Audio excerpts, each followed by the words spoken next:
अस्सलाम वालेकुम।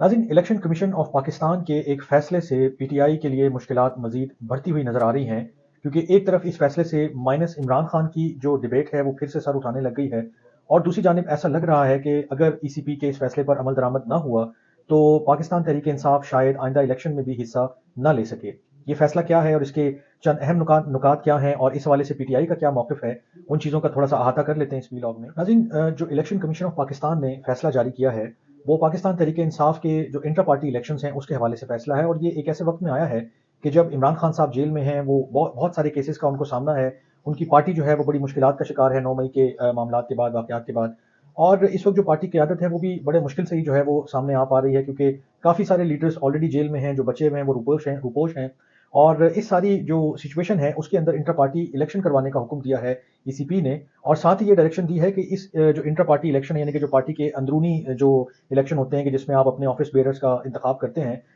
उनके इलेक्शन जो है वो अगले 20 दिन में हो जाने चाहिए। और उस 20 दिन के बाद अगले 7 दिन में आपने एक ऑथेंटिक और एक जो है वो शफाफ जो है वो रिपोर्ट जमा करवानी है regarding the inter party election, जो कि ट्रांसपेरेंट और फ्री एंड फेयर होने चाहिए। ऐसा नहीं है कि आप बस गड़बड़ सा एक जो है वो इलेक्शन करवा दें और उसके बाद आप जो है ईसीपी को एक गोल मोल सी रिपोर्ट जमा करवा दें, तो वो नहीं चलेगी, क्योंकि ईसीपी ने जो इससे पहले इस तरह की जो रिपोर्ट्स पीटीआई ने सबमिट करवाई हैं उन्हें अनऑथेंटिक लिखा है, अनअटेस्टेड लिखा है, इनकम्प्लीट डॉक्यूमेंट्स की जो है वो क्या कहते हैं उस कैटेगरी में रखा है। और उन्होंने मुख्तलिफ एतराज़ात उठाए हैं कि पीटीआई ने इससे पहले जब जब उन्हें इंटर पार्टी इलेक्शन के हवाले से ईसीपी ने डायरेक्शन दी, उन्होंने उसको सही तरीके से फुलफिल नहीं किया। कभी उन्होंने अपने पार्टी के कॉन्स्टिट्यूशन में अमेंडमेंट की, कभी उन्होंने ईसीपी के सामने कोई एक मौक़िफ़ रखा, फिर उसी मौक़िफ़ से कॉन्ट्राडिक्टरी एक स्टैंड ले लिया, यानी कि जो उसको सूट नहीं कर रहा था पहले वाले मौक़िफ़ को। तो इस तरह की और दीगर चीज़ों का भी उन्होंने ज़िक्र किया है, जो उन्होंने आज ऑर्डर इश्यू किया है। और इस सारी सिचुएशन में जो मैंने पहले जिक्र किया कि माइनस इमरान खान और माइनस पीटीआई की बातें फिर से होने लग गई हैं, और चंद सवाल उठे हैं कि अगर ये जो जजमेंट है इसके ऊपर इंप्लीमेंट नहीं होता तो क्या होगा, और इस सारी सूरत हाल में पीटीआई क्या सोच रही है और वो क्या करने जा रही है, वो भी मैं जिक्र कर देता हूँ। जैसे ये जजमेंट आई है, इसके अंदर जो चीज़ें ईसीपी ने लिखी हैं उसके मुताबिक ये है कि इलेक्शन एक्ट 2017 का सेक्शन 215(5) जो है उसके मुताबिक अगर आपने ईसीपी की जो भी डायरेक्शंस हैं या जो शोकाज नोटिस आपको इशू हुआ है उसके ऊपर आप अमल दरामद नहीं करते हैं, तो आप न सिर्फ जो आपका पहले से जो मुंतखब करदा या जारी करदा आपका इलेक्शन सिंबल है, जो कि पीटीआई का निशान बल्ला है, तो न सिर्फ आप उससे महरूम हो जाएंगे बल्कि आप किसी भी इलेक्शन सिंबल को हासिल करने के अहल नहीं रहेंगे। तो ये बहुत बड़ी डेवलपमेंट है कि अगर अगले 20 दिन में, यानी कि आज अगर 23 नवंबर है, तो आइंदा जो 20 दिन है उसके अंदर इलेक्शन करवाने हैं इंट्रा पार्टी, और उसके बाद 7 दिन में उसकी रिपोर्ट जमा करवानी है ईसीपी को, और उसके बाद फिर ये ईसीपी डिसाइड करेगा कि हाँ, ये इलेक्शन इस काबिल थे, इनको हम सही समझते हैं, इसके मुताबिक जो रिजल्ट्स आए हैं वो एक्सेप्टेबल हैं, तभी उनको बल्ले का निशान वापस मिलेगा। तो ये एक बहुत बड़ा धचका हो सकता है, क्योंकि बल्ले के निशान को लेकर पीटीआई के जो चेयरमैन इमरान खान साहब, उनकी बेशुमार स्पीचेस मौजूद हैं, उन्होंने पिछली पूरी कैंपेन में बल्ले का बड़ा जिक्र रखा। एक उनका आप कह लें कि एक सिंबल भी है,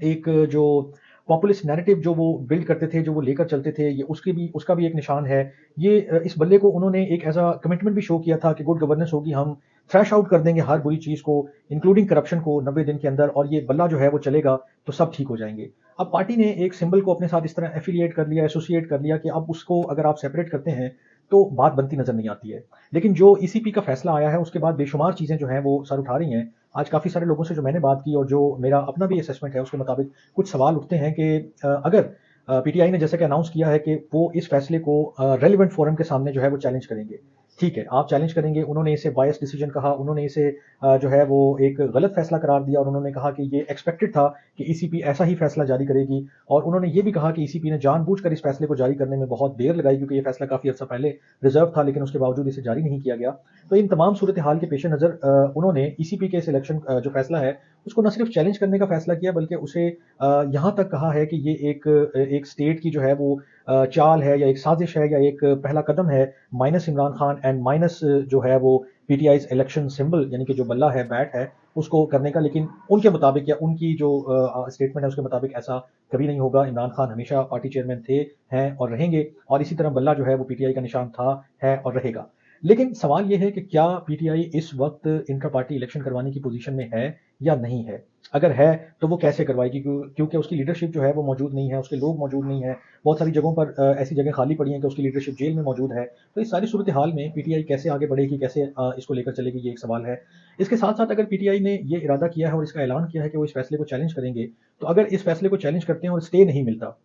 और उसमें भी कुछ दिन लग जाएंगे क्योंकि रेलिवेंट फोरम पे जाएंगे, हियरिंग की डेट आएगी, उसके बाद एक टेकअप होती है पिटीशन, और उसके बाद जब भी उसके ऊपर आगे आर्ग्यूमेंट सुनते हैं तो फिर जाके कोई कोर्ट जो है या जो भी रेलिवेंट फोरम है वो ये डिसाइड करता है कि हमने इसको मैटर को स्टे देना है या नहीं देना है। अगर स्टे नहीं मिलता और चंद दिन मजीद ज़ाया हो जाते हैं तो फिर क्या होगा, और अगर स्टे नहीं मिलता और वो बगैर स्टे दिए इस मामले को सुनते हैं तो फिर क्या होगा। क्या 20 दिन गुजर जाने के बाद ईसीपी वाकई हरकत में आकर इनको जो है वो महरूम कर देगी बल्ले के निशान से या नहीं, ये एक सवाल बाकी है अभी हमारे सामने। लेकिन बज़ाहिर ऐसा लगता है ईसीपी की जजमेंट से कि इसमें कोई भाम नहीं रखना चाहिए कि अब अगर इस चीज़ से कोई डेविएशन हुई, अगर इस मामले पर पीटीआई ने अमल ना किया इस फैसले के ऊपर, तो फिर उन्होंने अपनी जजमेंट में लिख दिया है कि वो इस फैसले पर जो है वो अमल दरामद करेंगे और पीटीआई को न सिर्फ बल्ले के निशान से महरूम कर दिया जाएगा बल्कि उन्हें किसी भी किस्म का कोई जो है वो इलेक्टोरल सिंबल जो है वो नहीं दिया जाएगा, इलेक्शन सिंबल जिसकी जिसकी बुनियाद पर आप नेशनल असेंबली के इलेक्शन, प्रोविंशियल असेंबली के इलेक्शन या किसी और किस्म के इलेक्शन जो है वो पार्टी की सतह पर लड़ सकते हैं। तो ये बहुत ही यानी कि ना डिफिकल्ट सिचुएशन है पीटीआई के लिए, जिसको अंग्रेजी में हम कहते हैं कि कैच 22 सिचुएशन है कि जो मेन लीडरशिप है वो सामने नहीं है, पार्टी चेयरमैन जो है वो जेल में है, और उसके बाद जो लोग बाकी बच गए हैं वो भी जाहिर सी बात है बड़ी मुश्किल से काम चला रहे हैं। और दूसरी तरफ स्टेट का गुस्सा है या जो स्टेट का एक्शन है वो अभी तक उनके खिलाफ नरम नहीं हुआ है, और ये इंडिकेशन हमें बार बार मिल रहा है, नजर आ रहा है प्राइम मिनिस्टर से लेकर नीचे काफ़ी सारे हलकों तक के पीटीआई ने जो किया है उसका बहरहाल उन्हें खमियाजा भुगतना पड़ेगा। और उनका यहाँ तक कहना होता है कि अगर यही सब कुछ प्रोटेस्ट के नाम पर या सब चीज़ों के नाम पर कोई लंदन में करता, 10 डाउनिंग स्ट्रीट के बाहर करता, कोई वहाँ के जो है वो चीज़ों को जलाता आर्मी की या किसी और उनकी फौजी तनसीबात को, तो फिर हम देखते कि क्या रिस्पॉन्ड होता। और साथ में प्राइम मिनिस्टर से हमारी एक मुलाकात हुई थी, उन्होंने एक जुमला कहा था कि अगर यही काम JUIF के लोग कर देते या कोई और मजहबी इस्लामी जमात जो है वो कर देती तो लोगों ने कहना था कि इसको जो है आप F-16 इस्तेमाल करें और इनको तबाह कर दें और बर्बाद कर दें और इनको नेस्तो नाबूद कर दें कि इन्होंने पाकिस्तान के सिविलियन और मिलिट्री इंस्टॉलेशन पे ये सब कुछ किया है। खैर ये उनका आर्ग्यूमेंट है और ये उनकी सोच है और वो किस तरह से इनको चीज़ों को देख रहे हैं, लेकिन इस सारे जो चीज़ें हैं इससे एक जो चीज़ सामने आती है वो यही है कि अभी तक पीटीआई के लिए कोई लीनियंसी नहीं है और उनके लिए कोई वापसी का रास्ता हमवार नजर होता हुआ नहीं आ रहा। और ये जो इलेक्शन कमीशन का फैसला है ये भी उसकी एक कड़ी नजर आ रही है। आइंदा 20 दिन बहुत अहम है, इस 20 दिन के अंदर अगर इलेक्शन कमीशन का फैसला मुअत्तल नहीं होता, इलेक्शन कमीशन के फैसले पर अमल भी नहीं होता, तो फिर पीटीआई के लिए मुश्किलात मजीद बढ़ जाएंगी। तो देखते हैं कि आइंदा 20 दिन में पार्टी क्या स्ट्रैटेजी अपनाती है। बज़ाहिर अभी तक तो उन्होंने सिर्फ एक ही ऐलान किया है और वो ये है कि फैसले को चैलेंज करेंगे। तो लेट्स सी उसका फैसला चैलेंज होता है, वो स्टे के बगैर आगे बढ़ता है मामला या स्टे के साथ आगे बढ़ता है। तो इस 20 दिन के अंदर देखते हैं कि अब पार्टी किस तरफ को जाती है। अगले इलेक्शन के लिए उसके पास क्या ऑप्शन बच जाते हैं अगर पार्टी को जो है वो इलेक्शन सिंबल से महरूम कर दिया जाता है, तो वो कैसे कंटेस्ट करेगी। अभी तक तो उनके पास बहुत सारे और जहां सवालों का जवाब नहीं है, इसी तरह इस सवाल का भी कोई जवाब नहीं है। खैर इन तमाम चीज़ों पर हम नजर रखें और आप तक गाहे बगाहे मालूमात पहुंचाते रहेंगे। तब तक के लिए अपना बहुत ख्याल रखिएगा। अल्लाह ने के बाद।